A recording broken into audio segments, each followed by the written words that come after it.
Kembali di Kompas Siang, Saudara. Korlantas Polri akan memastikan kondisi kepadatan kendaraan di sepanjang ruas tol Cikatama pada jelang arus mudik Lebaran 2025. Pantauan perlu terus dilakukan untuk menentukan rekayasa lalu lintas. Penerapan rekayasa lalu lintas akan terus dipantau melalui traffic counting. Polisi bilang 6 hari jelang Lebaran, KM 50 dan KM 70 arah Trans Jawa akan menjadi penentu apakah harus menerapkan rekayasa lalu lintas atau tidak. Baik itu dengan menerapkan sistem satu arah ataupun lawan arus. Jika sudah menyentuh angka 6.200 sampai 6.300 kendaraan, maka akan diberlakukan sistem one way.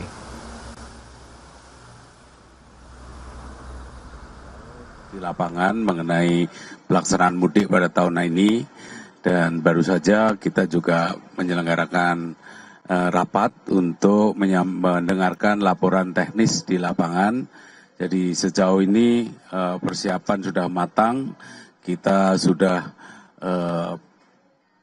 terus meningkatkan kerjasama sinergi di seluruh pihak. Perencanaan sudah kita rencanakan dengan sebaik-baiknya. Saatnya ini sekarang adalah mengawal implementasinya sedetail mungkin, melakukan monitoring, melakukan respon cepat terhadap masalah-masalah detail di lapangan. Jadi tadi berbagai pihak sudah berkoordinasi dan sekaligus mengawal apa saja yang harus diantisipasi ke depan. Saya kira itu saja pengantar dari saya persilakan Pak Kapolri. Assalamualaikum warahmatullahi wabarakatuh. Salam Sejahtera untuk kita semua, yang terhormat Bapak Menko PMK, Bapak dan Ibu Menteri, Bapak Panglima, Bapak Gubernur dan Forkominda Jawa Barat. Terima kasih menambahkan apa yang disampaikan oleh Bapak Menko PMK. Hari ini kita bersama-sama melaksanakan pengecekan langsung di kilometer 57 yang merupakan salah satu rest area yang digunakan oleh masyarakat yang dilengkapi dengan berbagai macam fasilitas. Dan ini tentunya perlu kita apresiasi karena lengkap, mulai dari tempat untuk berbuka puasa, kemudian tempat istirahat, kemudian juga ada berbagai macam fasilitas lain, ruang laktasi dan sebagainya, tempat ibadah, dan juga SPBU, dan juga ada pengisian SPKLU untuk mobil listrik, jadi termasuk juga bengkel. Jadi ini mungkin juga kita harapkan di rest area yang lain juga dilengkapi dengan fasilitas yang sama. Itu yang pertama. Yang kedua, kita tadi mendapatkan laporan dari Dirut Jasa Marga bahwa terjadi peningkatan di antara hari H-10 sampai dengan H-6 terkait dengan masyarakat yang melaksanakan mudik khususnya di jalur tol. Ada kenaikan sekitar 7%. Artinya masyarakat memanfaatkan fasilitas dari pemerintah yang selama ini sudah diberikan, mulai dari diskon untuk tiket tol, khususnya di area ini karena kita bicara jalur tol, dan juga tentunya ada diskon-diskon lain yang kita harapkan ini juga bisa membantu untuk mengurai puncak arus mudik yang nanti diperkirakan H-3 atau tanggal 28. Jadi tentunya saran kita manfaatkan insentif dari pemerintah ini dengan sebaik-baiknya, khususnya bagi yang punya rencana untuk melaksanakan mudik, karena bisa dilaksanakan WFA, dan kemudian waktunya juga mungkin lebih longgar, serta kemacetannya juga bisa kita urai.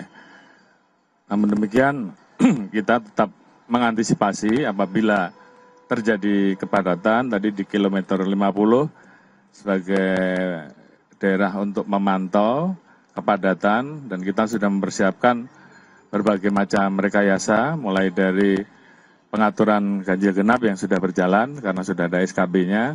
Hari ini kita mulai akan memberlakukan rekayasa, apakah itu kontraflow yang dilaksanakan di kilometer 47 sampai dengan 70, dan kemudian selanjutnya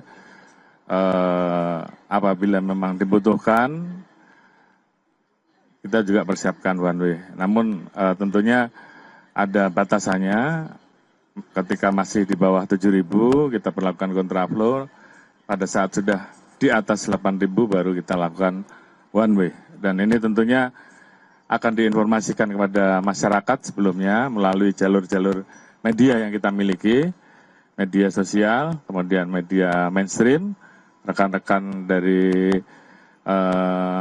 media TV, sehingga kemudian masyarakat terinformasi dari awal terkait dengan potensi-potensi rekayasa yang akan terjadi.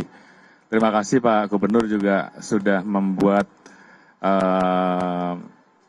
suatu terobosan khususnya untuk mengatasi informasi hujan dengan melakukan TMC, sehingga kemudian ini juga bisa mengurangi potensi terjadinya hujan di jalur tol ataupun arteri yang tentunya berdampak kepada pandangan jalan dan juga jalur akan menjadi licin. Dan ini tentunya akan mengurangi laka lantas, mengurangi kemacetan.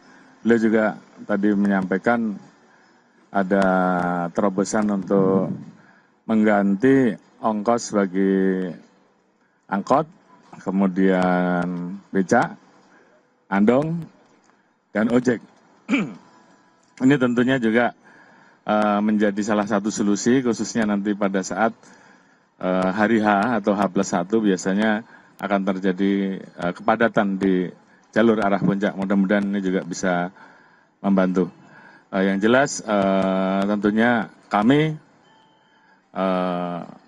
akan selalu menyampaikan informasi-informasi, dan harapan kita mohon untuk insentif kebijakan dari pemerintah ini betul-betul bisa dimanfaatkan, sehingga harapan kita puncak arus mudik di H-3 nanti bisa terurai lebih rendah dibandingkan tahun sebelumnya. Mungkin itu yang bisa kami sampaikan. Terima kasih. Pak Markes, ada. Jadi rekan-rekan wartawan, ada satu penyakit yang paling mengancam jiwa di masa mudik. Namanya penyakit kecelakaan. Ya, jadi kalau dari sisi kesehatan, yang paling banyak menyebabkan kematian adalah kecelakaan. Nah, intervensinya gimana? Kesehatan itu kan harusnya dicegah supaya kecelakaan tidak terjadi. Nah, tolong bantu disebarluaskan. Ya. Kecelakaan itu bisa kita hindari asalkan supirnya setiap 5 jam istirahat 15-30 menit. Di seluruh dunia kalau kita jalan-jalan ikut turis itu busnya harus setiap 5 jam berhenti 15-30 menit. Karena kalau tidak supirnya nanti akan fatigue, dia lupa stretching, nanti dia akan kurang was-was, kemudian dia nubruk. Ya. Kecelakaan itu disebabkan oleh supirnya. Jarang sekali kecelakaan disebabkan oleh penumpangnya. Yaitu jadi makanya teman-teman tolong bantu tuh. Karena ini adalah masalah kesehatan paling besar di setiap mudik. 5 jam berhenti 15 menit sampai 30 menit. Nomor 2, tadi saya cek yang paling banyak masalah kesehatan lain selain tubrukan di sini apa? Ternyata ada influenza, darah tinggi, nyeri kepala, nyeri otot. Ya. Yang influenza darah tinggi ada obatnya. Kalau nyeri kepala, nyeri otot, ada tukang pijatnya, baik yang manual maupun yang elektronik. Jadi kalau ada yang sakit bisa langsung dilayani di sini. Ya, terima kasih buat para penyedia layanan. Nah, mencegahnya gimana? Kalau tadi mencegahnya adalah setiap 5 jam berhenti, kalau ini mencegahnya jangan lupa cek kesehatan gratis, itu hadiah dari Pak Presiden. Ya, bisa dilakukan sebelum berangkat atau kalau kepepet mau dilakukan di sini juga sudah ada. Itu aja dari saya. Mudah-mudahan tidak ada yang mengalami masalah kesehatan dan semuanya bisa selamat kembali ke daerah masing-masing. Terima kasih. Assalamualaikum warahmatullahi wabarakatuh.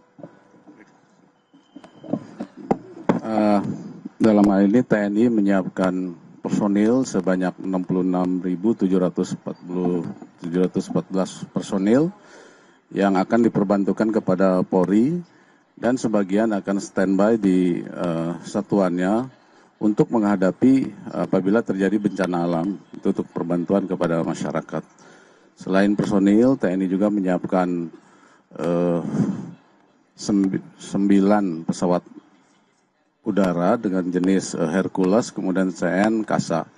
Kemudian juga TNI menyiapkan 4 KRI, ya sekarang sudah operasional untuk membantu masyarakat yang mudik gratis, itu dari Jakarta menuju ke Semarang dan Surabaya. 1 KRI itu 2.000 personil dan hari ini sudah full.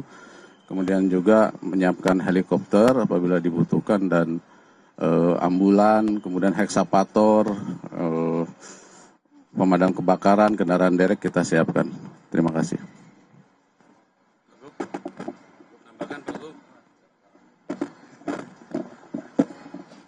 Iya. Ya itu tadi sejumlah pengarahan dari Kapolri, Panglima, dan juga Menteri Kesehatan terkait kesiapan mudik Lebaran tahun 2025. Dan saudara, informasi tadi sekaligus mengakhiri perjumpaan kita di Kompas Siang. Akhir kata saya Tili Reabella. Dan saya Harjuno Pramudito, terima kasih, sampai jumpa.